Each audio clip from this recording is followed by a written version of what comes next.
Hanya ada satu hal yang mampu membuat mimpi tidak tercapai, yaitu ketakutan akan kegagalan. Maka janganlah takut akan kegagalan, peluang tidak muncul begitu saja, kamulah yang membuatnya. Assalamualaikum warahmatullahi wabarakatuh. Hai semuanya, jumpa lagi dengan saya di channel YouTube-nya Keluarga Hamam. Alhamdulillah, senang banget rasanya aku masih bisa share lagi kegiatan aku seperti biasanya. Masih bisa sapa-sapa teman-teman lagi nih. Gimana kabarnya hari ini? Semoga sehat selalu ya, bahagia selalu. Amin.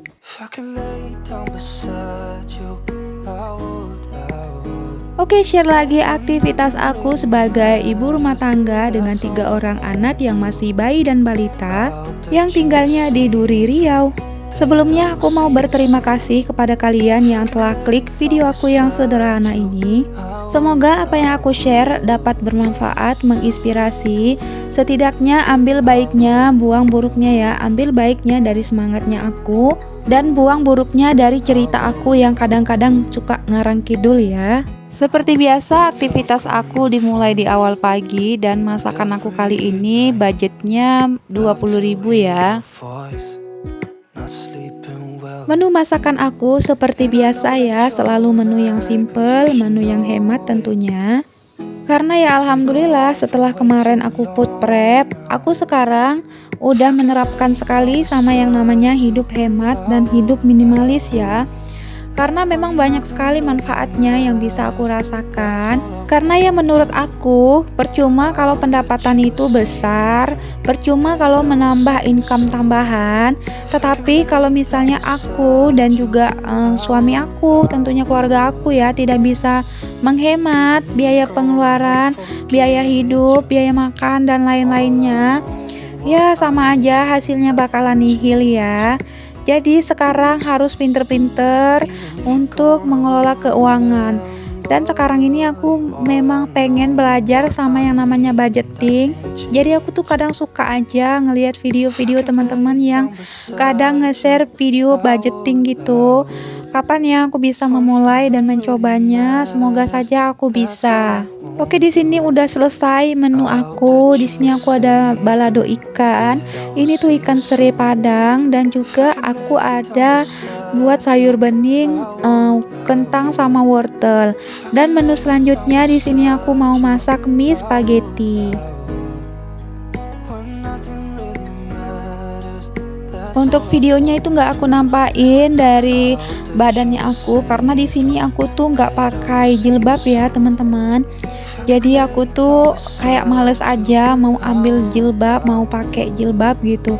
Ya udahlah, alhasil untuk masak-masaknya itu nggak aku ambil ke seluruh video badan aku gitu. Cuman bagian masak-masaknya aja yang aku shoot. Dan di sini aku udah mandi ya, udah rapi lah ya. Alhamdulillah. Jadi aku tuh udah selesai nyapu juga, bersih-bersih sedikit. Jadi di sini aku lanjut mau bersih-bersih lagi sambil take video nih.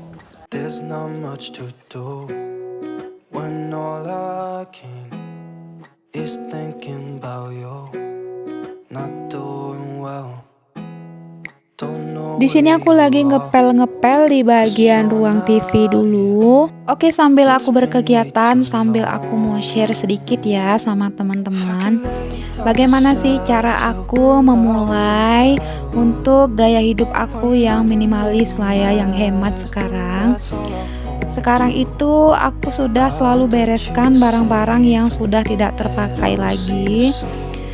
Terkecuali mainan ya. Kalau mainan itu aku memang simpan digantung di dalam tas, tapi tidak semua, dan itu tuh masih ada. Rasanya kalau mainan itu kita singkirkan tidak mungkin ya. Namanya kebutuhan anak-anak, mereka itu masih kecil dan masa mereka itu tidak akan lama. Masa berantakan dengan mainan itu, berserak dengan mainan itu akan sebentar aja yang kita rasakan. Toh nanti tiba-tiba kita sudah ngerasa kayak kesepian, karena biasanya itu selalu ramai dengan tawa candaan berisiknya anak-anak. Atau tiba-tiba kok udah berasa kayak udah besar aja anak-anak gitu. Jadi nanti suasana yang riuh, yang berantakan itu bakalan kita rindukan lagi. Tanpa terkecuali ya, kalau mainan itu tidak akan aku singkirkan loh. Kalau barang-barang yang lain mungkin akan aku singkirkan dan akan aku buang jika tidak terpakai lagi di rumah ini. Karena yang kedua itu, aku selalu fokus pada kebutuhan yang dibutuhkan di dalam rumah ini aja. Kayak barang-barang yang tak terpakai itu keseringan dibawa ke bengkel, karena di bengkel itu memang bisa untuk tempat penyimpanan barang-barang ya, karena kan tempatnya lebih luas. Kayak barang-barang besi untuk kerjaan suami aku, itu tuh tempatnya di bengkel gitu teman-teman. Yang ketiga, aku tuh tidak terobsesi lagi yang berlebihan lah ya pada sesuatu. Misalnya kayak dulu tuh yang aku pikirkan, yang aku angan-angankan tuh kayak terlalu tinggi gitu. Kalau sekarang itu tidak berlebihan cara berpikir aku tuh, ya cara yang sederhana aja gitu. Misalnya aku tuh kepengen beli ini gitu, aku tuh kayak terobsesi sekali. Harus dapat dalam waktu sekarang juga gitu. Padahal itu tidak memungkinkan. Kalau dipaksakan maka pengeluaran akan bengkak gitu, akan berlebih, dan itu juga bisa membuat hidup kita menjadi lebih boros ya. Makanya sekarang itu pikiran-pikiran aku jadi lebih simpel. Kalau misalnya ada rezekinya ya nggak apa-apa dibeli, tetapi kalau tidak ada aku tidak akan memaksakan hal tersebut. Karena ya yang keempat, aku tuh selalu mengutamakan kualitas hidup daripada kuantitas hidup ya. Dan yang kelima itu, aku membeli barang bukan karena status sosial gitu ya. Ya karena memang suatu barang tersebut butuh di dalam rumah ini, makanya aku beli. Bukan karena harus ikut-ikutan gaya, tren atau apalah ya teman-teman. There's not much to do when all I can Intinya mulailah is dengan thinking memahami about you. tujuan dan nilai pribadi kita. Baik itu mengurangin barang-barang atau bisa berinvestasi di rumah. Not here. Buatlah keputusan yang disengaja. Mempraktikkan kebiasaan dapat membantu saya fokus pada hal-hal yang penting dan membersihkan kekacauan mental dan fisik saya. Minimalis yang saya pikirkan sekarang ialah hanya memiliki apa yang menambah nilai dan makna bagi hidup saya serta kehidupan orang-orang yang saya sayangi, serta menyingkirkan sisanya. Jadi sederhananya ya membuang waktu yang sebenarnya tidak saya butuhkan, misalnya sejumlah energi, waktu, dan ruang dalam hidup saya yang benar-benar tidak saya butuhkan itu akan saya buang, dan menggunakan waktu, energi saya untuk hal-hal yang tersisa dan berguna buat kehidupan saya. Oke, itulah sharing saya tadi sedikit. Semoga bisa bermanfaat ya. Ambil baiknya, buang buruknya. Oke, di sini saya lanjut lagi ke videonya. Di sini saya lagi membersihkan lantai yang ada di ruang tamu. Untuk di bagian kamar sudah dibersihkan, di bagian ruang tamu juga sudah dipel. Dan si Bang Hamam sama Bang Hubu itu minta dibuatkan es krim lagi. Jadi di sini saya mau bikin dulu untuk es krim buah naganya. Ini ada sisaan dari buah naga yang kemarin. Itu kemarin bikin juga es krim buah naga, tapi separuhnya, dan ini separuhnya mau saya buat lagi. Untuk buah naganya ini sudah disimpan selama semingguan lebih. Ini tuh sangat merah dan sangat manis. Alhamdulillah, kalau misalnya beli buah sekarang itu kebanyakan buahnya tidak terlalu masak ya. Dan ini dia kelihatannya sangat merah sekali dan sudah lembek. Karena pas beli pertama itu warnanya masih pucat sekali. Dan itu tuh masih mungkin asam atau tawar, nggak ada rasanya. Dan sekarang memang rasanya manis. Dan untuk separuh buah naga ini aku campur dengan setengah dari susu kental manis, setengah sasetan. Untuk gulanya di sini aku pakai 4 sendok makan. Dan untuk air aku pakai 2 gelas air yang ukuran sedang. dan langsung aja aku blender. Tapi sebelum itu aku mau pasang cover dispenser karena kemarin airnya itu habis, jadi ini air galonnya baru dipasang lagi, sarung galonnya itu baru aku pasang lagi. Di sini udah aku blender untuk buah naganya ya.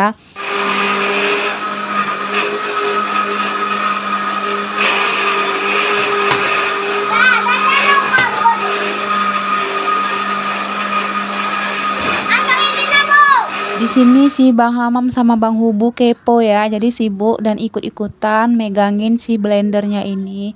Karena ya se-excited itu mereka saat mamanya itu bikin es krim. Apalagi bikin kue, apalagi bikin yang lain lah ya, olahan cemilan, makanan kesukaan mereka. Mereka itu super duper excited banget. Jadi mamanya itu semangat kalau anaknya itu ya semangat ya. Oke, untuk buah naga sudah di blender. Di sini aku masukkan ke cup es krim ini. Ini tuh masih ada sisaan, jadi aku tambahkan aja di dalam gelas. Maksudnya dimasukkan ke dalam gelas untuk bisa diminum langsung. Jadi yang di dalam gelas ini ada 3 buah. Itu tuh nanti rencana mau ku kasih Bang Hamam sama Bang Hubu sama si Ato. Dan kalau misalnya memang nggak suka, kayak Bang Hubu tuh nggak suka kalau misalnya cuman diminum seperti ini doang. Dia tuh suka kalau dalam bentuk es krim gitu. Dan terakhir yang punya Dek Hubu itu mamanya yang minum. There's not much to do when all I can is thinking about you. Not doing well, don't know where you are, 'cause you're not here. Sebenarnya cetakan es krimnya ini tuh udah patah gitu karena memang tercampak ya, tapi tetap masih bisa dipakai ya. Aku pakai aja, nanti kalau ada rezeki aku bakalan beli yang baru. Dan ini udah selesai, aku mau masukkan ke dalam freezer. Ini tuh cuman beberapa jam aja udah beku dong untuk es krimnya, dan biasanya tuh sore mereka udah minum gitu. Ini tuh buatnya aku siang hari ya, sekitar pukul 1 atau pukul 2 siang gitu. Dan ini tuh aku mau minum dulu karena si Bang Hubu tuh katanya gak suka. Jadi ya udah, dia tuh kongsi aja sama si Ato ya, mana tahu dia tuh kepengen icip-icip sedikit. Ya udah, ini 1 gelas untuk Bang Hamam, 1 gelas untuk si Hubu sama si Ato. Dan di sini aku mau kasih dulu ke Bang Hamam sama Dek Hubu untuk si buah naganya ini. Dan ini tuh dirasa sama Dek Hubu kayak ada rasa yang lain gitu. Kalau aku tuh suka jus-jus seperti ini ya, kayak buah naga atau terong Belanda gitu. Kalau misalnya makan-makan di luar tuh ya aku tuh milihnya jus gitu, karena lebih sehat aja dibandingkan kayak minum teh botol atau yang lain lah ya. Dan di sini aku mau lanjut masak nasi dulu karena kebetulan nasi itu udah tinggal sedikit. All I know, what I need, and that ain't changing. Even if you're gone, I will remember. You're all I know, what I need. Kalau aku nyuci beras tuh ya biasa ya, 3 kali aja udah cukup menurut aku, walaupun airnya tuh ya masih butek gitu. Menurut aku 3 kali aja udah cukup, dan dibaca bismillah biar supaya menambah keberkahan di dalam nasinya, dan juga biar supaya nasinya itu tidak mudah basi gitu. Kalau kalian gimana? Boleh dong sharingnya, klik di kolom komentar ya. Sudah selesai cuci berasnya, langsung aja dimasukkan ke dalam magicomnya, dan jangan lupa diperiksa lagi untuk coknya karena coknya itu tidak menyatu dengan si tempat magicomnya itu. Banget coknya sudah dicok tapi nggak hidup. Alhasil nasinya nggak masak-masak. Oke, sampai sini dulu ya. Assalamualaikum, bye bye.